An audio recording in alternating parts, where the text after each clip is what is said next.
lot? There's a decent amount of first years on here. So the training is going to be mostly on area management, how to manage an area. So it's kind of hard to go over until you actually do a week or so over the summer.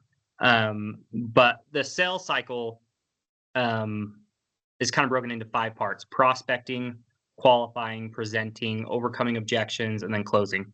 So I'm going to be focusing mostly on the first part, the prospecting and area management.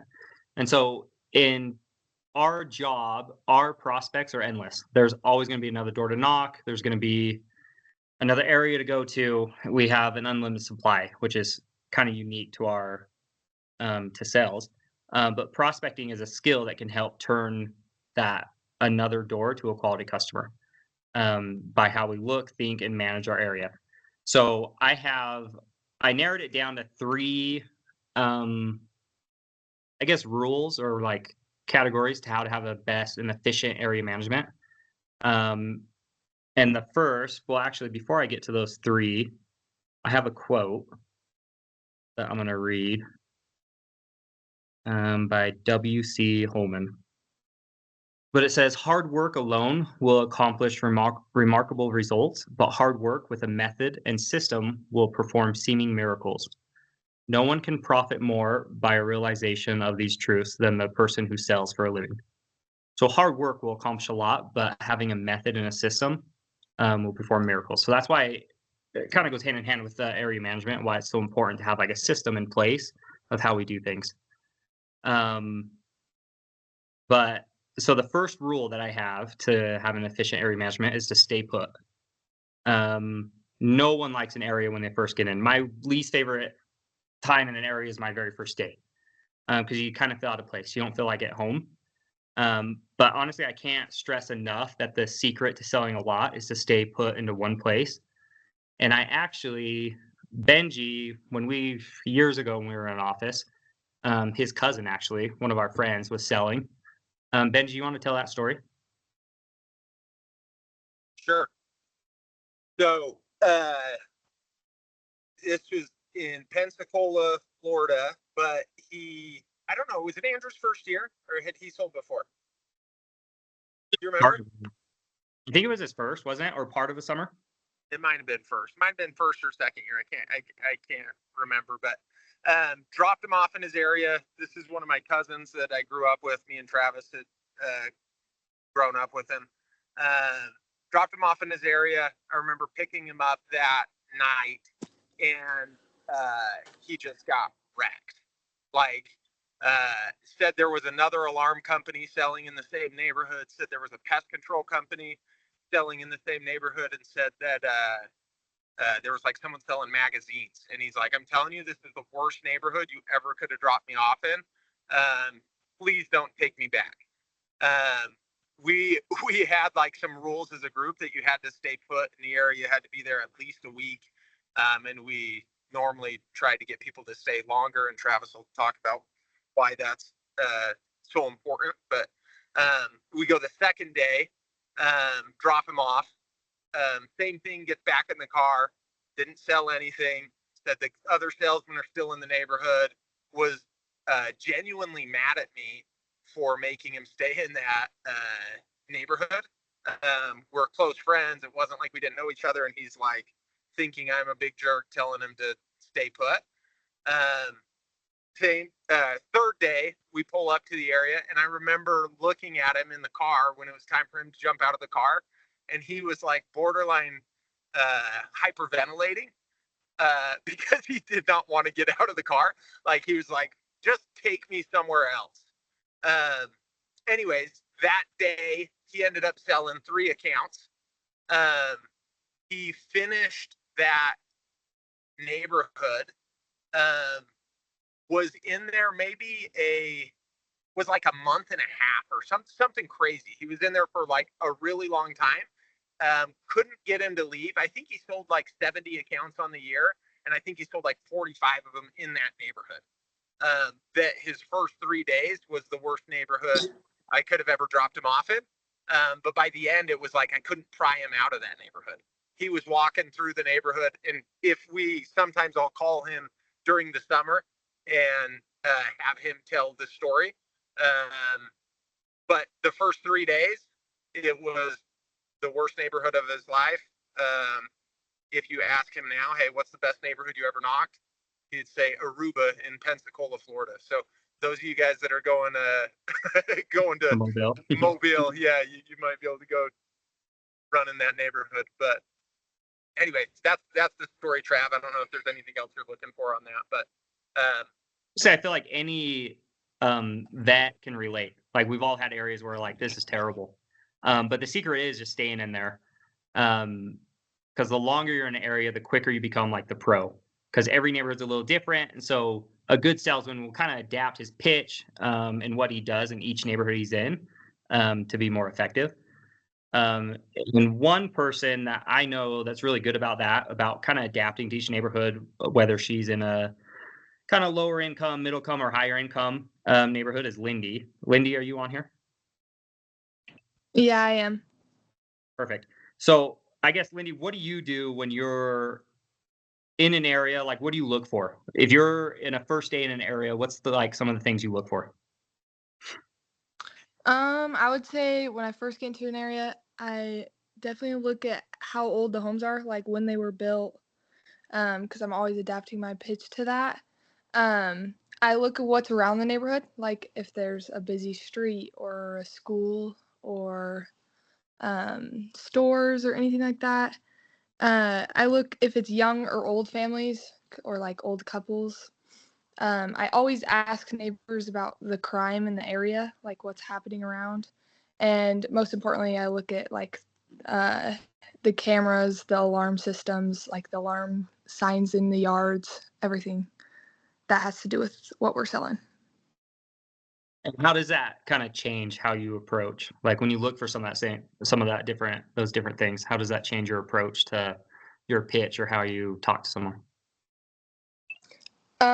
I would say like if it's a new home, like a newer neighborhood, I guess, I'm obviously purely going model home production. Like we are only picking 2 of the new homes in here. Um, if it's like older homes, like I start off my pitch of, I know you've been here a while. That's why I want to talk to you because you're someone the neighborhood looks up to and will look at when making these types of decisions. And then I always, whenever there's a busy road or a busy area around the neighborhood, I'll always pitch like you get a lot of traffic, you get a lot of eyes. But that's about it. Yeah, that's good. And so I think I can't stress it enough how important it is. And any rep in my office, they know that that's one of the rules we have is stay put, just for their success. The longer you're in an area, the more of a pro you're going to be. And by learning those different things, you're going to get into a rhythm where you're going to be able to sell more consistently. But then the second rule that I have for area management is referrals. And so warm contacts are always better than cold contacts.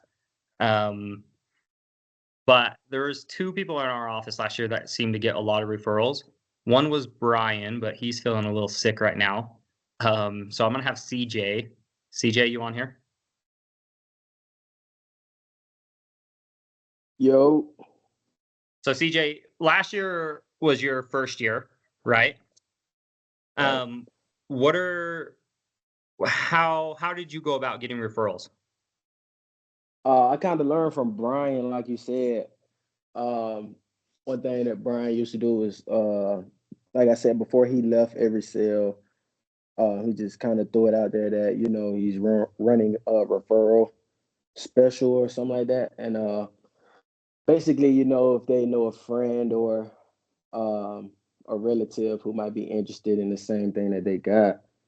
Um, if it was that he'll pay for their month or he'll give them $25, $50, something like that. That he would take care of them if they had a referral. And he even went as far as, having them write down their name and number. So I really just, put that in my bag of tricks, you know what I'm saying, when I heard that from Brian and just kind of ran with it. But referrals are definitely a way to, get ahead and get those extra couple deals that you might need for a pay jump. You know what I'm saying? So They're cool. Sweet. So, and that's true. And so I think when you're in an area, especially your first couple days, every door, even if I get a no, I don't want to waste that door. So I'm gathering more information from that no, that person that's not going to buy from me, and going for referrals or getting info about new move-ins, or if there's crime in the area, or just whatever I can. So I think it's important to have like a system in place of how you get referrals, and I think somebody else has a training on that, but referrals are also really important to get. But then the third rule that I have is keep track of your area, and being organized. And so this one is really important. And so I also, and it's another one, I know a lot of reps in our company that sell 150, 200 plus, but they are not organized. They do the opposite. But this is something that I'll die on the hill of. Even if those people be more organized on their sales, they'll gain 50, 75 more sales a year if they do this. But staying organized using Copilot to mark your area. So I personally, I only use 3 things on Copilot when I mark an area. I'll only do a thumbs down, a callback, or mark it if it's an ADT. But the reason why I do that is just so I kind of know what's going on each day. So every day when I go out to an area or in the morning, I have like a game plan, like a roadmap. I know exactly what door I'm going to knock on first, and the route I'm going to take, and what I'm going to do. Instead of just kind of wasting time walking around, figuring out what door did I already talk to, which one did I not. Let me go walk clear on this other side of my area and see if somebody's there. But I have like a system, like a game plan of where I'm going to go each day, and I know exactly the door I'm going to start at.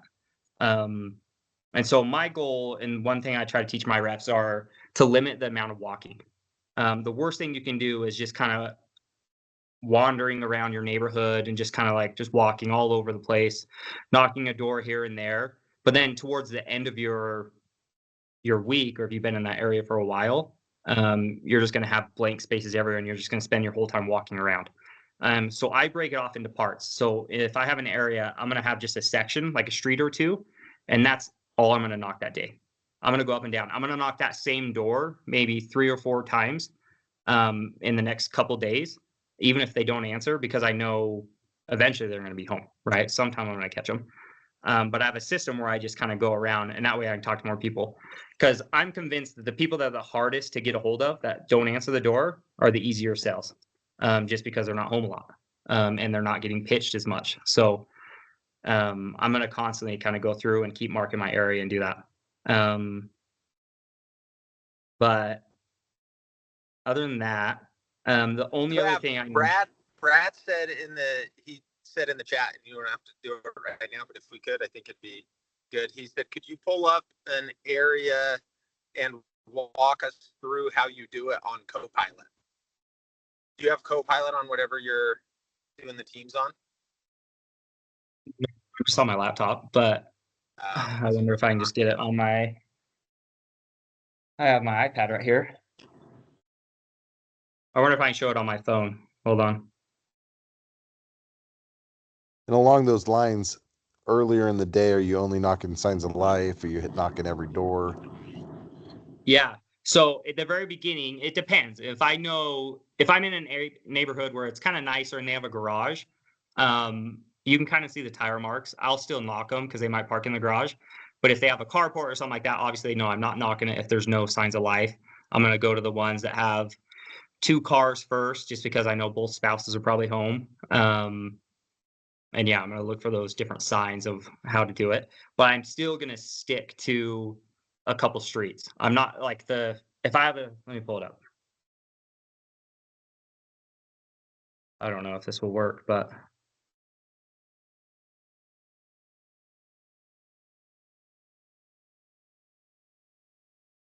if I put this on there, you probably can't see that, huh? Kinda.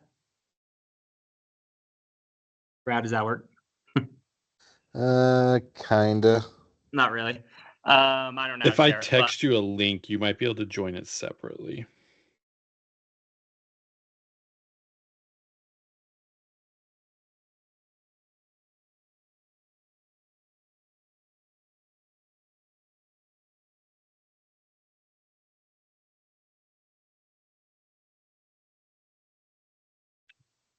See? I have a quick question. Yeah. How many times will you knock a door before you say, hey, it's just I can't, like, would it be 5, 6, 7? Before I like give up on it. Yeah, like what, like, do you try to cap how many times you'll stop by a certain house and actually knock? Is there a number? I mean, in my head, I will. I think I kind of retire certain streets in my area, so I'll kind of go. I have it on here now. How do I share my screen on here, Pat? You Up by should where it says be. leave, there's a share with the arrow.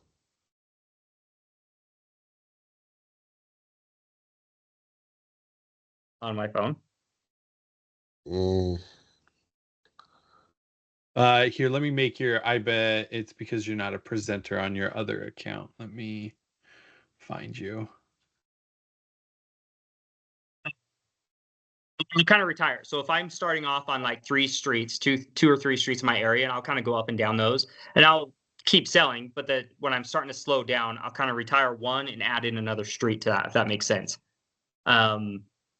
But yeah, I'll knock a door 4 or 5 times, different points of the day, like in the morning, in the evening, different days, trying to catch them home.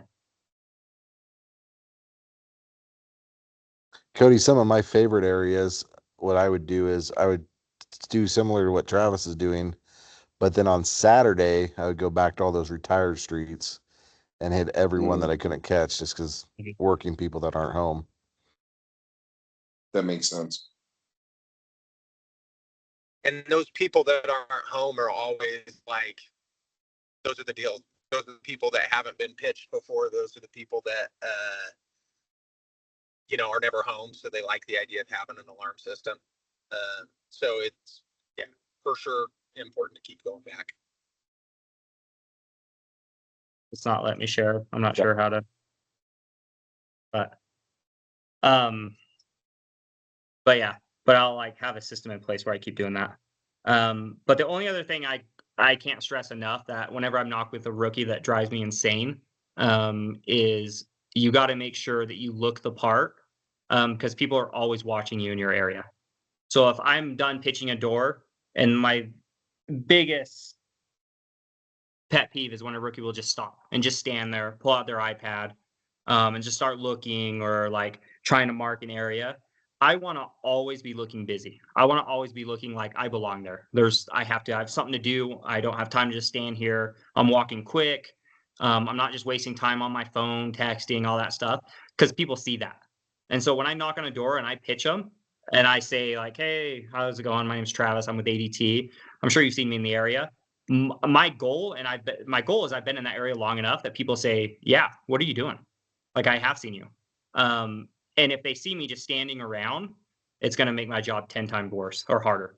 But if they see me that I'm talking to neighbors or I'm walking quick, it's going to add more validity to what I'm doing and have more interest in them. So looking the part and realizing people are watching and act important, like walk quick, is a big deal.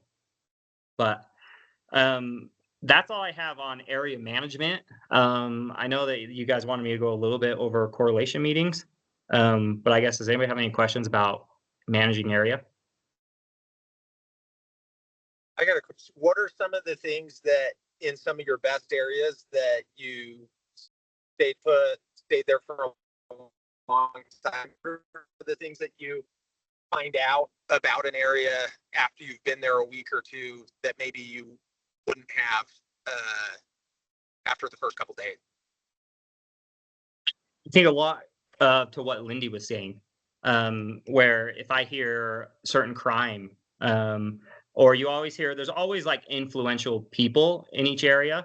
And so the longer I'm there, I'm going to find out who that is, whether it's just a random guy that everybody loves or just whatever, some story that every neighborhood has. The longer I'm in there, I'm going to find out who that person is or what the story is.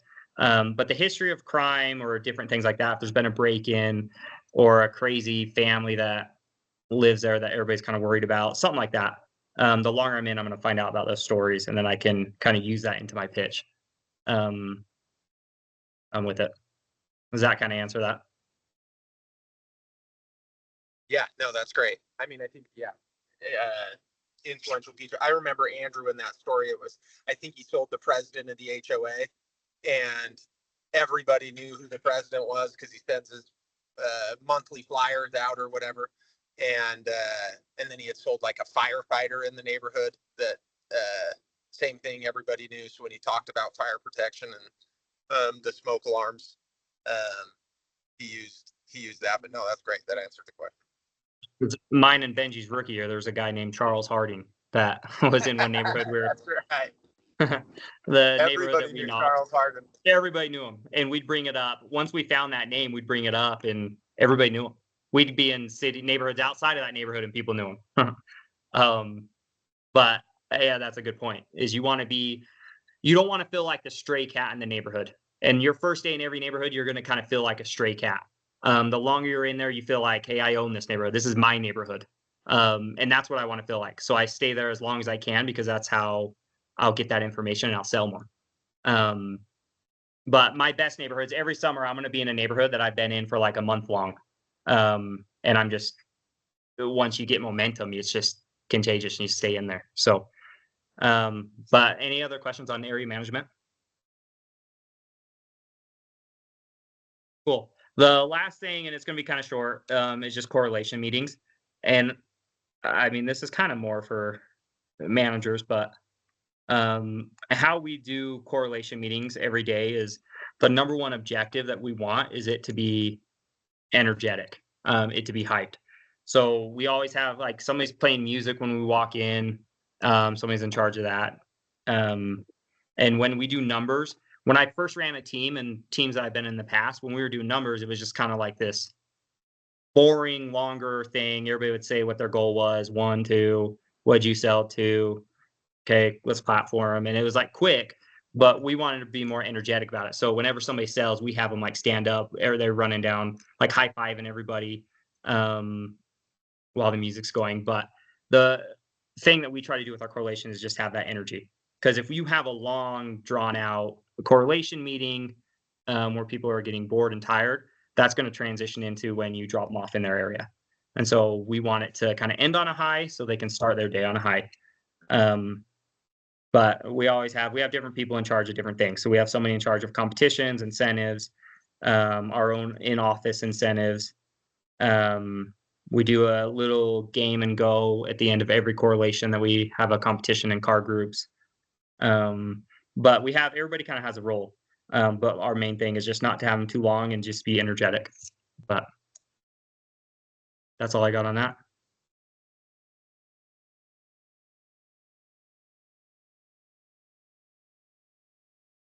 Anybody have any questions or? Money. Travis, if you don't mind, I just text Jackson. Jackson, can you share your screen? I was gonna see if you can share an area, and you guys can kind of go over just so rookies can see what the dots are, how it could look, etc. Yep. Yeah. Yep. Let me see if does it allow me to share my screen? See this button: share video, share screen. Okay. Okay. All right. Can everyone see my screen? Yeah. Yep. All right. So this is where I'm at right now in Amarillo. So I'm pretty like anal when it comes to like hood. How I market, because I agree with Travis. Like I like to camp out and stay in a neighborhood for a long time. When you are when you know about your area, you just sell more. So how I normally do it, I actually started on the corner right here on Parker Street with 43rd. We worked this area and we sold these three pretty fast. So dollar signs are sales. Red X's are they didn't qualify or it's just a really bad house. And then thumbs down, they're obviously your no's. One thing I tell my guys that I want to do, the yellow houses are not homes. I want to know the houses that you're knocking on that aren't answering. So that way I don't just see a big area of green houses and it looks like you didn't knock at all. So I would say one, and I don't know what all you want me to touch on, Brad. But one thing I will say, how I do it, I will.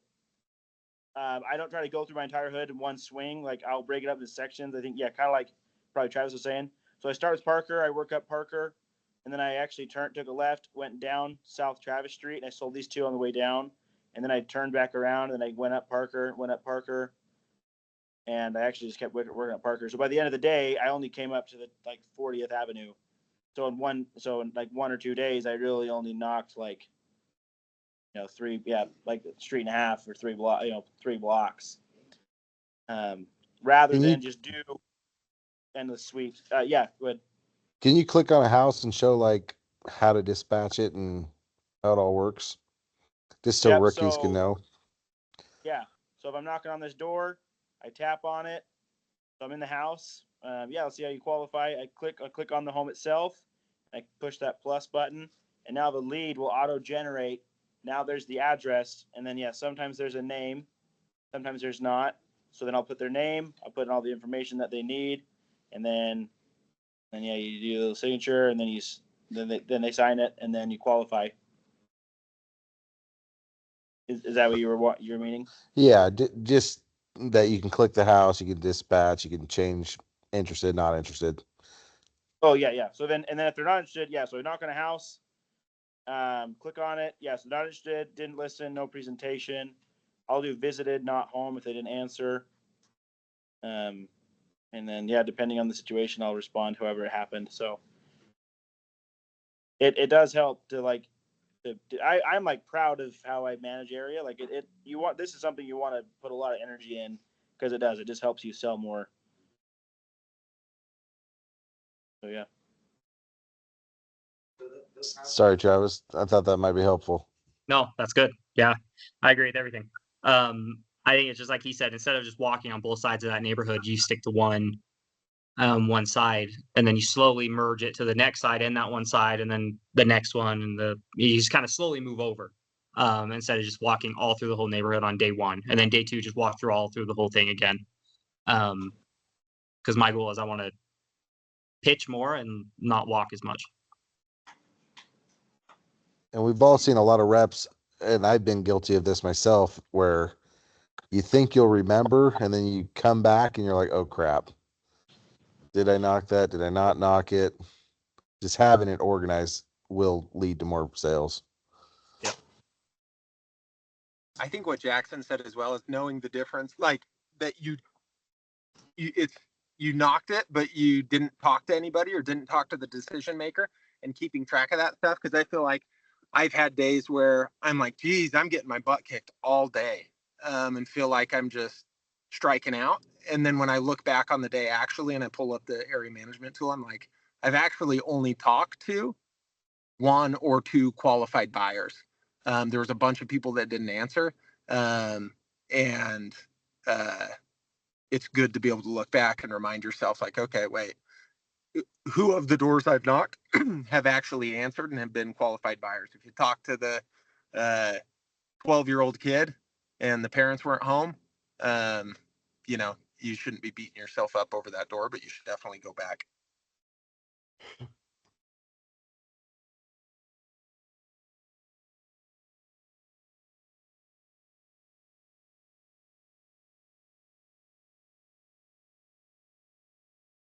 Yep. Anything else? Anybody else have any questions or comments?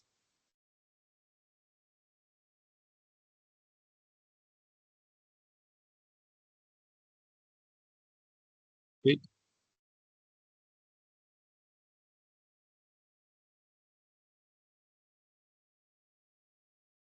Thank you, Travis. Yep. Thanks, Trav. Thank you.